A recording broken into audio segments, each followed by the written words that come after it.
الرحمن الرحیم النحو العاشر الافعال الناقصة وانما سميت ناقصة لانها لا تكون بمجرد الفاعل لا تکون نہیں ہوگا، لا تکون.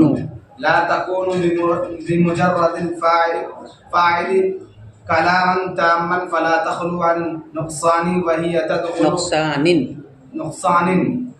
تدخل على الجملة الاسمية أي المبتدأ والخبر فترفع الجزء الأول منها ويسمى اسمها وتنسب الجزء الثاني منها ويسمى خبرها وهي 13 فعلا. الأول كان وهي قد تكون زائدة مثل إن من أفضلهم كان زيدا وحينئذ لا تعمل وقد تكون غير زائدة وهي تجيء على معنيين ناقصة وتامة. دیکھو، بسم اللہ الرحمن الرحیم. النوع العاشر الافعال الناقصة وانما سميت ناقصة لانها لا تكون بمجرد الفاعل كلاما تاما فلا تخلو عن نقصان. 10ویں قسم افعال ناقصہ، 10ویں قسم افعال ناقصہ ہے، اور ان کا نام ناقصہ رکھا گیا ہے. وَإِنَّمَا سُمِّيَتْ نَاقِصَةً، سمیت میں ہی ضمیر افعال الناقصہ کی طرف لوٹ رہی، الافعال الناقصہ تو جو آیا ہے اسی کی طرف ضمیر لوٹ رہی، اور ان کا نام ناقصہ رکھا گیا ہے. وجہ لِأَنَّهَا لَا تَكُونُ بِمُجَرَّدِ الْفَاعِلِ كَلَامًا تَامًا، اس لیے کہ یہ صرف فاعل کے ساتھ کلام تام نہیں ہوتے ہیں، اس لیے کہ یہ صرف فاعل کے ساتھ کلام تام نہیں ہوتے، یعنی مکمل بات پوری نہیں ہوتی ہے صرف اسم کے بول دینے سے، بلکہ اسم کے ساتھ اس کی خبر لانے کی بھی ضرورت پڑتی ہے. اور فاعل سے مراد یہاں پر افعال ناقصہ کا اسم ہے، اس لیے کہ صرف فاعل کے ساتھ ان کے معنی مکمل نہیں ہوتے ہیں، چنانچہ یہ نقصان سے خالی نہیں ہوں گے، چنانچہ یہ نقصان سے خالی نہیں ہوں گے، تو یہ نقصان سے خالی نہیں ہوں گے. النوع العاشر سے النوع الثالث عشرہ تک افعال عاملہ کو بیان کیا جائے گا. اب تک آپ حروف عاملہ کو پڑھ چکے ہیں اور اسماء عاملہ کو پڑھ چکے ہیں. حروف عاملہ کل کتنی تھی؟ 42، اور اسماء عاملہ 22، کل کتنے ہو گئے؟ 64. آج سے افعال عاملہ کو بیان کیا جائے گا. تو حروف عاملہ کل ہے 42 اور اسماء عاملہ کل ہے 22، تو کتنے ہو گئے کل؟ 64. اور افعال عاملہ ہے 28، کتنے ہیں؟ 28، کل ملا کر کے ہو جائیں گے 92. یہ 28 کیسے ہیں؟ اس کی دلیل حصر یہ ہے کہ اگر عمل کرنے والا فعل ہے تو جس میں عمل کرے گا اس کی 3 صورتیں ہیں، یا تو ایک اسم میں عمل کرے گا، یا 2 اسم میں عمل کرے گا، یا ایک اسم اور ایک فعل میں عمل کرے گا. اگر صرف ایک اسم میں عمل کرتا ہے اور وہ عمل رفع ہے تو اس کو کہا جاتا ہے افعال مدحوظم. یہ کل 4 ہیں. کتنے ہیں؟ 4 ہیں. ان کو النوع الثانی عشرہ کے اندر بیان کیا جائے گا. اور اگر 2 اسم میں عمل کرتا ہے اور وہ عمل صرف نصب ہے، ان کو کہا جاتا ہے افعال قلوب. کیا کہا جاتا ہے؟ قلوب. ان کو النوع الثالث عشرہ کے اندر بیان کیا جائے گا. اور یہ 7 ہیں. کتنے ہیں؟ 7. کتنا ہو گیا؟ 7 اور 4 11. اور اگر دو اسم میں عمل کر رہا ہے لیکن وہ عمل صرف نصب نہیں ہے بلکہ رفع اور نصب دونوں ہے، تو ان کو کہا جاتا ہے افعال ناقصہ۔ کیا کہا جاتا ہے؟ جس کو النوع العاشر کے اندر بیان کیا جائے گا، یعنی آج کے سبق میں بیان کیا جائے گا۔ یہ آپ کے صاحب کتاب کے اعتبار سے 13 ہیں، تو کتنا ہو گیا؟ 11 اور 13 کتنے ہو گئے؟ 24۔ اور اگر ایک اسم اور ایک فعل میں عمل کرتا ہے تو ان کو کہا جاتا ہے افعال مقاربہ۔ کیا کہا جاتا ہے؟ مقاربہ۔ اور یہ 4 ہیں، تو 24 اور 28 ان کو النوع الحادی عشرہ کے اندر بیان کیا جائے گا۔ تو اس طرح صرف 4 انواع باقی رہ گئے، النوع العاشر، النوع الحادی عشرہ، النوع الثانی عشرہ، النوع الثالث عشرہ۔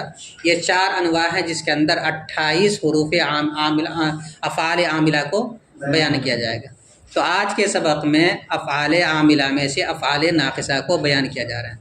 افعال ناقصہ کسے کہتے ہیں؟ وہ افعال جو اپنی صفت کے علاوہ فاعل کے لیے کوئی مخصوص صفت ثابت کرے، اس کو کہا جاتا ہے افعال ناقصہ۔ جیسے کہ مثال کے طور پر کان زید قائما، زید کھڑا ہے، تو کانا یہ فعل ناقص ہے، تو کانا نے زید کے لیے قیام کو ثابت کیا، لیکن ایک مزید صفت کے ساتھ۔ وہ صفت کیا ہے؟ زبان گزشتہ کے اندر، اس کے ساتھ زبان گزشتہ کے ساتھ۔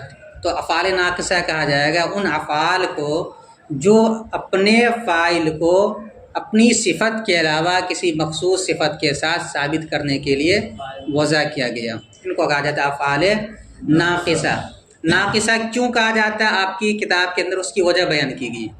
وجہ یہ بیان کی گئی ہے کہ ان افعال میں صرف بات جو ہے اسم پر یا فاعل پر مکمل نہیں ہوتی ہے، یعنی فاعل سے بات مکمل نہیں سمجھ میں آتی ہے بلکہ خبر کی ضرورت پڑتی ہے۔ تو گویا کہ صرف فاعل کے ساتھ مکمل فائدہ نہ دینے میں ناقص ہے، اس وجہ سے اس کو افعال ناقصہ کہا جاتا ہے۔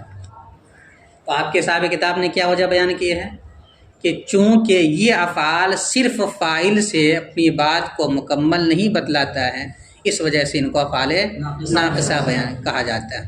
جبکہ دوسرے حضرات نے دوسری وجہ بیان کی ہے، وہ وجہ یہ بیان کی ہے کہ افعال کے اندر 2 معنی پائے جاتے ہیں۔ کوئی بھی فعل ہو اس کے اندر 2 معنی پائے جاتے ہیں، ایک معنی مصدری اور ایک زبانہ۔ جیسے ذہبہ، ذہبہ کے معنی گیا، تو ایک تو معنی مصدری ہے اس کے اندر جانا، اور ایک زبانہ بتلاتا ہے زمانہ گزشتہ کے اندر ذہبہ کے معنی وہ گیا زمانہ گزشتہ۔ کانا کے اندر صرف ایک ہی معنی پایا جاتا ہے، اس معنی کر گویا کہ ان افعال کے اندر ایک طرح سے نقص ہے، اس وجہ سے ان کو افعال ناقصہ کہا جاتا ہے۔ ٹھیک ہے، یہ وجہ بیان کی۔ حالانکہ اس پر بھی لوگوں نے اعتراض کیا، یہ صحیح نہیں ہے، لیکن یہ یاد رکھ لیجیے۔ دیکھیے 10ویں قسم افعال ناقصہ، اور ان کا نام ناقصہ رکھا گیا ہے اس لیے کہ یہ لأنہا حاضمیر لوٹے گئی افعال ناقصہ کی طرف، اس لیے کہ یہ صرف فاعل کے ساتھ کلام تام نہیں ہوتے ہیں، لا تکون نہیں ہوتے ہیں، مجرد کے معنی صرف فاعل سے مراد یہاں پر اسم ہے، جو افعال ناقصہ کا اسم ہوتا ہے اس کو فاعل کہتے ہیں، اس لیے کہ یہ صرف فاعل کے ساتھ کلام تام نہیں۔ کلام تام سے مراد یعنی جس کے کہنے کے بعد آدمی کو مکمل بات سمجھ میں آ جائے، سمجھ میں نہ آئے تو وہ ناقص ہے، جس کو جملہ مفیدہ بھی کہا جا سکتا ہے۔ فلا تخلو عن نقصان، لہذا یہ افعال نقصان سے خالی نہیں ہے، لہذا یہ افعال نقصان سے خالی نہیں ہے، اس وجہ سے ان کو افعال ناقصہ کہا جاتا ہے۔ اچھا، یہ افعال ناقصہ کن پر داخل ہوتا ہے؟ کہتے ہیں کہ جملہ اسمیہ پر داخل ہوتا ہے، اور جملہ اسمیہ 2 طرح کا ہوتا ہے۔ ایک تو جملہ اسمیہ وہ ہوتا ہے جو مبتدا اور خبر سے مرکب ہو، اور ایک جملہ اسمیہ وہ ہوتا ہے جو شبہ فعل یعنی مبتدا کی قسم ثانی ہو، جیسے اقائم زید، پڑھے ہو کہ نہیں کتاب النو کے اندر؟ تو یہاں پر مراد وہ جملہ اسمیہ ہے جو مبتدا اور خبر سے مرکب ہوتا ہے، انہیں پر یہ افعال داخل ہوں گے، اس کے علاوہ پر داخل نہیں ہوں گے۔ وہی تدخل علی الجملۃ الاسمیۃ، اور یہ افعال جملہ اسمیہ پر آتے ہیں، یعنی مبتدا اور خبر پر۔ مبتدا اور خبر کی قید لگا کر کے مبتدا کی جو قسم ثانی ہے صیغہ صفت والی اس کو نکال دیا ہے۔ فترفع الجزء الاول منها، تو یہ افعال ان کے پہلے جز کو رفع دیں گے، تو یہ افعال اس کے پہلے جز کو رفع، یعنی جملہ اسمیہ کے پہلے جز کو کیا کریں گے؟ یہ رفع دیں گے۔ اور ان کو کیا کہا جائے گا ترکیب میں؟ وَيُسَمَّى اسْمَهَا، اور اس کا نام، اس کا اسم رکھا جاتا ہے، اور اس کا نام اسم رکھا جاتا ہے۔ وَتَنْصِبُ الْجُزْءَ الثَّانِيَ مِنْهَا، اور یہ افعال اس کے دوسرے جز کو نصب دیں گے۔ کس کے دوسرے جز کو؟ جملہ اسمیہ کے دوسرے جز کو نصب دیں گے۔ وَيُسَمَّى خَبَرَهَا، اور اس کا نام ان کی خبر رکھا جاتا ہے، اور ان کا نام ان کی خبر رکھا جاتا ہے۔ ایسے افعال کتنے ہیں؟ کہتے ہیں وَهِيَ ثَلَاثَةَ عَشَرَ فِعْلًا، اور یہ 13 افعال ہیں۔ آپ کتاب النحو میں یا نحویر کے اندر 17 پڑھے ہیں، تو اس میں جو ہے صرف 13 ہے۔ عَازَ، عَادَ، غَدَ اور راحَ، یہ 4 الفاظ کو انہوں نے نہیں شمار کیا ہے، تو 13 اور یہ 4 اگر لگا دیں گے تو 17 ہو جائے گا۔ ٹھیک ہے، تو آپ کو شروع میں بھی بتلایا تھا کہ یہ جو عامل 100 گنائے ہیں صاحب کتاب کے اعتبار سے، ورنہ دوسرے لوگوں کے اعتبار سے عوامل کی تعداد 100 ہی نہیں ہے بلکہ اس سے بھی زائد ہے۔ دیکھو پھر سے ترجمہ۔ 10ویں قسم افعال ناقصہ ہے، اور ان کا نام ناقصہ رکھا گیا ہے اس لیے کہ یہ افعال صرف فاعل کے ساتھ کلام تام نہیں ہوتے ہیں، چنانچہ یہ نقصان سے خالی نہیں ہوں گے، اور یہ افعال جملہ اسمیہ پر آتے ہیں، داخل ہوتے ہیں، آتے ہیں، یعنی مبتدا اور خبر پر۔ چنانچہ یہ افعال جملہ اسمیہ کے پہلے جز کو رفع دیں گے اور اس کو اس کا اسم کہا جائے گا، اور جملہ اسمیہ کے دوسرے جز کو نصب دیں گے اور اسے ان کی خبر کہا جائے گا۔ اور یہ 13 افعال ہیں۔ کتنے ہیں؟ 13۔ الاول کان، ان 13 میں سے پہلا لفظ کان ہے، کانا، سارا، اصبح وغیرہ الی آخرہ، ان میں سے پہلا کون سا ہے؟ کانا ہے۔ اب کانا کہتے ہیں کہ اولاً لفظ کانا کی 2 قسمیں ہیں، کانا زائدہ اور کانا غیر زائدہ۔ کانا زائدہ کا مطلب یہ ہوتا ہے کہ اگر اس کو کلام سے حذف کر دیا جائے تو کلام میں کوئی خلل واقع نہ ہو، اور ایسے کانا کو کہا جاتا ہے کانا زائدہ۔ اور کانا زائدہ کی مثال قرآن مجید میں بھی استعمال کیا گیا، جیسے اللہ تعالیٰ نے فرمایا کیف نکلم من کان فی المہد صبیا، ہم اس شخص سے، اس بچے سے کیسے بات کر سکتے ہیں جو ابھی گہوارے کے اندر چھوٹا ہے۔ تو جو گہوارے میں چھوٹا تھا تو کیسے بات کر سکتا؟ اس میں تو آدمی بڑا ہو جائے گا، بچپن میں تو واقع ممکن نہیں ہے، لیکن یہاں پر معجزہ بیان کرنا ہے حضرت عیسیٰ کا کہ وہ بچپن ہی میں بات کر رہے تھے۔ حضرت مریم جب ان کو لے کر کے آئے تو قوم نے کہا کہ اے مریم، تم اس بچے کو کہاں سے لائے؟ نہ تمہارا باپ بدکار تھا، نہ تمہاری والدہ بدکار تھی، تو تمہارے پاس، تمہارے اندر یہ خصلت کہاں سے پیدا ہو گئی کہ تم اس بچے کو اٹھا کے لے آئے، حالانکہ بھی تمہاری شادی بھی نہیں ہوئی؟ تو فاشارت الیہ، حضرت مریم نے اس بچے کی جانب اشارہ کیا، انہوں نے کہا کیف نکلم من کان فی المہد صبیا، ہم اس بچے سے کیسے بات کریں گے جو ابھی چھوٹا ہے۔ تو یہاں پر جو کانا استعمال کیا گیا اس کا کوئی معنی نہیں ہے، صرف تزیین کلام کے لیے اس کو لایا گیا ہے، تو یہ کانا زائدہ ہے۔ ایک مثال آپ کی کتاب میں دی گئی ہے کانا کی، تو کانا زائدہ کا مطلب یہ ہوتا ہے اگر اس کو حذف کر دے تو معنی میں کوئی خلل نہ پڑے، اس کو کہا جاتا ہے کانا زائدہ۔ حروف زائدہ میں بھی یہ قاعدہ، یہی تعریف کی گئی ہے۔ تو کانا کبھی زائدہ ہوتا ہے اور کانا کبھی غیر زائدہ ہوتا ہے۔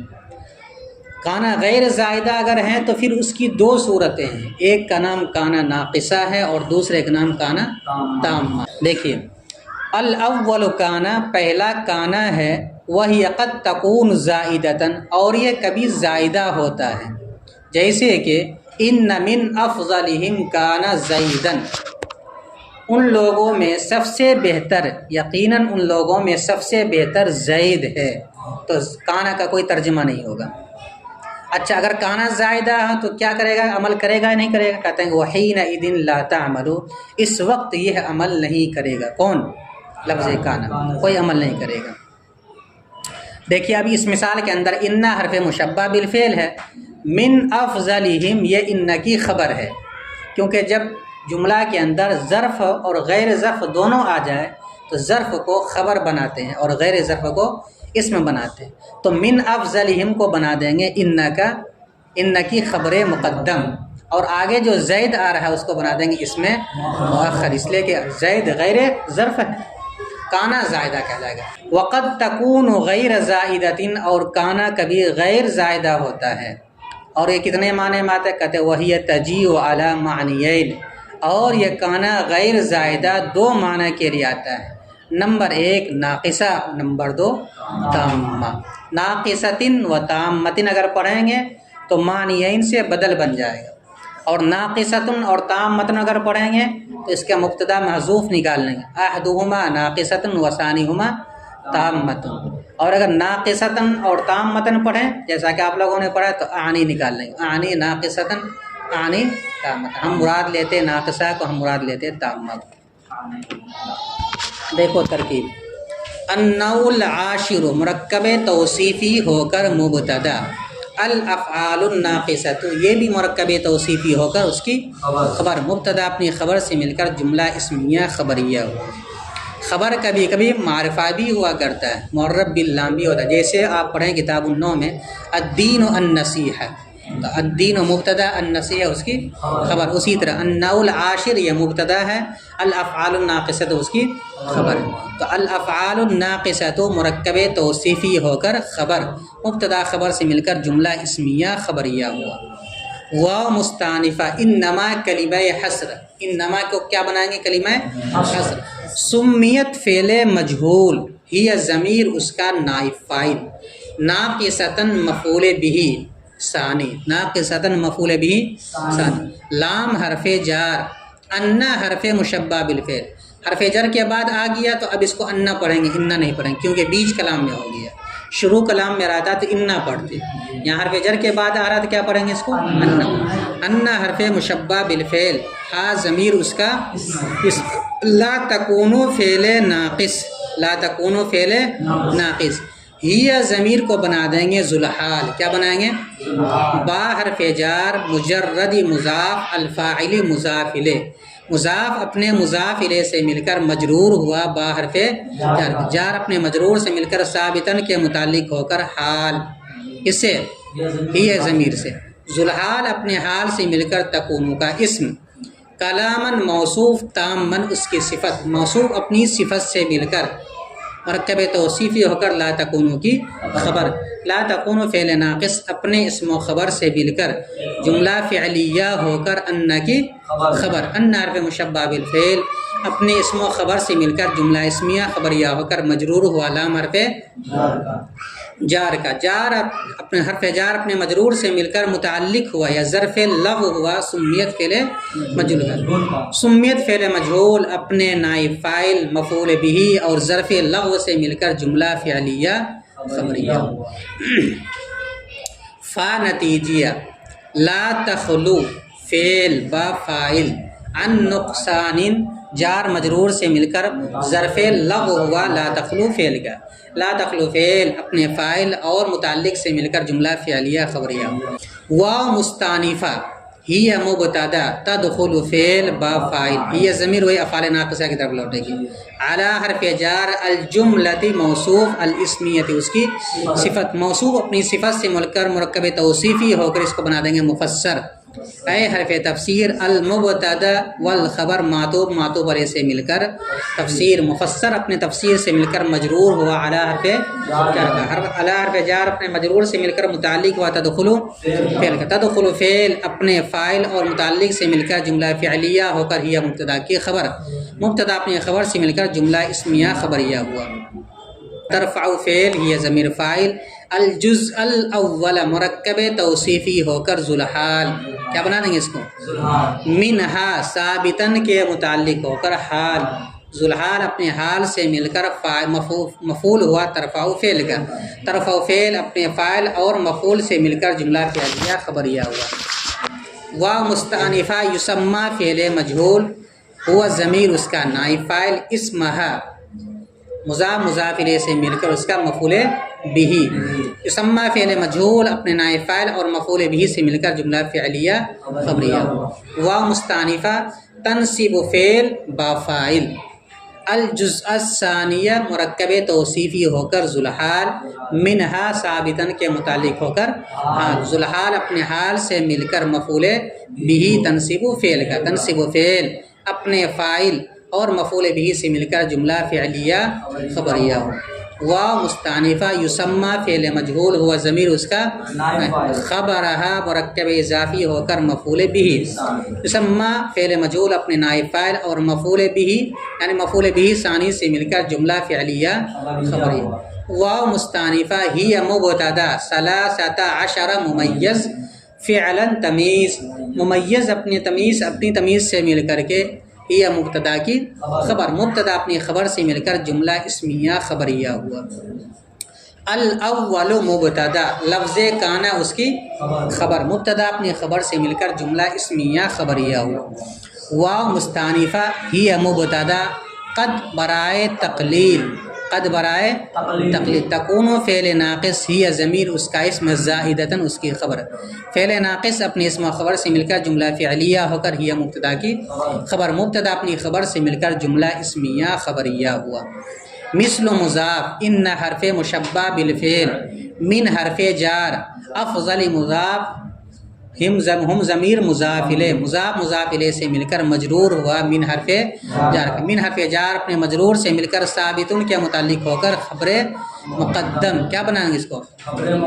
کانا زائدہ، جو حرف زائد ہوتا ہے اس کو ترکیب میں کچھ نہیں بناتے ہیں، کانا زائدہ، زیدن اس کا اسم مؤخر، ان حرف مشبہ بالفعل اپنے اسم مؤخر اور خبر مقدم سے مل کر جملہ اسمیہ خبریہ ہو کر مثل مضاف کا مضاف الیہ، مضاف اپنے مضاف الیہ سے مل کر مثال مبتدا محذوف کی خبر، مبتدا محذوف اپنی خبر سے مل کر جملہ اسمیہ خبریہ ہو۔ وحینئذ لا تعمل، حینئذ یومئذ اس کی ترکیب ایک ہی طرح کی ہوتی ہے، اس کو ہمیشہ مفعول فی بناتے ہیں۔ کیسے ترکیب کریں گے؟ واو مستأنفہ حین مضاف، حین مضاف اور اذن مضاف الیہ، مضاف اپنے مضاف الیہ سے مل کر مفعول فی مقدم ہوا لا تعمل فعل کا، لا تعمل فعل اپنے فاعل اور مفعول فی مقدم سے مل کر جملہ فعلیہ خبر۔ اصل میں اس کی بات کیا نکالتی ہے؟ حین اذ کانا کذا، کانا کذا کو حذف کر کے اس کی جگہ تنوین لے آئے زال کے اوپر تو اذن ہو گیا، تو اب حین کو بنا دیں گے مضاف اور اذن کو بنائیں گے مضاف الیہ، مضاف الیہ سے مل کر مفعول فی مقدم، لا تعمل فعل با فاعل، فعل اپنے فاعل اور مفعول فی مقدم سے مل کر اور مفعول فی مقدم سے مل کر جملہ فعلیہ خبریہ۔ واو مستأنفہ قد برائے تحقیق، یہاں پر تقلیل نہیں کریں گے اس لیے کہ کانا زائدہ تو کبھی کبھی ہوتا ہے لیکن غیر زیادہ کبھی کبھی نہیں ہوتا بلکہ خوب ہوتا ہے، تو کبھی کبھی کانا مضارع پر داخل ہو کے تحقیق کا معنی بھی بتلاتا ہے۔ قد یعلم اللہ الذین یتسللون منکم، قرآن مجید میں قد یعلم اللہ الذین یتسللون منکم لواذا، یہاں پر قد جو ہے برائے تحقیق ہے، برائے تقلیل نہیں ہے، تو اسی طرح یہاں بھی قد کس کے لیے ہے؟ تحقیق کے لیے۔ واو مستأنفہ قد برائے تحقیق، تکون فعل ناقص، ہی ضمیر اس کا اسم غیر مضاف تامۃ زائدۃ مضاف الیہ، مضاف الیہ سے مل کر کانا کی تکون کی خبر، تکون فعل ناقص اپنے اسم و خبر سے مل کر جملہ فعلیہ خبریہ۔ واو مستأنفہ ہی مبتدا تجیء فعل با فاعل علی حرف جار معنیین مبدل منہ، معنیین کیا ہے؟ تثنیہ ہے، معنی کا تثنیہ معنیین حالت جری میں ہے، جیسے رجلین۔ ناقصۃ معطوف علیہ، واو عاطفہ تامۃ معطوف، معطوف علیہ اپنے معطوف سے مل کر بدل معنیین سے، مبدل من اپنے بدل سے مل کر مجرور ہوا اعلی حرف جار کا، اعلی حرف جار اپنے مجرور سے مل کر ظرف لغو ہوا تجیع فعل کا، تجیع فعل اپنے فاعل اور ظرف لغو سے مل کر جملہ فعلیہ ہو کر یہ مبتدا کی خبر، مبتدا اپنی خبر سے مل کر جملہ اسمیہ خبریہ ہوا۔